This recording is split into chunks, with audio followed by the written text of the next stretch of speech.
Sister, who is Kanakadurga? ఆ రోజు రాత్రి శ్వాసను ఆపేసినట్టుంది.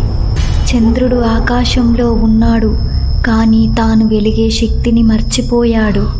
ఆ రేయిలో చీకటి కన్నుకే చంద్రుడు భయపడ్డాడు. ఆ ఊరు శపించినట్లు మారిపోయింది. నిద్రలేని కన్నులు, కదలని నీడలు, ప్రతి చెట్టు వెనుక ఒక చావు దాగి ఉంది. ఆ ఊరు ఊపిరి పీల్చాలంటే భయపడాల్సిన రాత్రి అది. దేవాలయాల్లో నూనె దీపాలు ఒక్కొక్కటిగా ఆరిపోతున్నాయి. పిల్లలు ఏడుస్తున్నారు.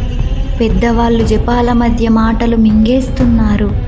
గాలిలో వినిపిస్తున్న చప్పట్లు ఎవరి చేతులవో తెలియదు. ఆమె రాక ఒక్కటే రక్షణ. ఆమె చేతిలోనే చీకటి మరణం. దుర్గాయై నమః, దుర్గాయై నమః. వీధుల్లో మంత్రశబ్దాలు మారుమోగుతున్నాయి. ఆ మంత్రాల మధ్య భయం విలయమవుతుందని ఆశ.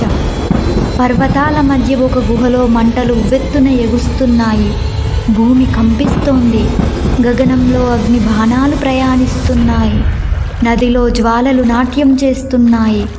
ఒక పురాతన శవం పక్కన పుష్పాలు పొంగిపోతున్నాయి. వాటిలో ఒకటి కనుపాపలా కదిలింది.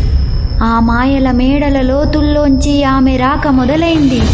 వాయువు నిశ్శబ్దంగా వణుకుతుంది. పసిడి అడుగులు భూమిని తాకుతున్నాయి. సింహం తలనిమిరి గర్జిస్తోంది. దేవతాశక్తి ఈ భూమిపై అడుగు వేస్తోంది. ఆమె కనకదుర్గ. ఆమె మౌనమే శాసనం. ఆమె చూపే శాపం. ఆమె ఆరాధనలోనే ఆద్యాంతం. పిలిపించగలరా? కాదు. ఆమెను ప్రార్థించినా రాదు. నువ్వు భయపడినప్పుడు మాత్రమే ఆమె వస్తుంది. ఆమె ఒక్క చూపు చీకటిని తలకిందుల చేసింది.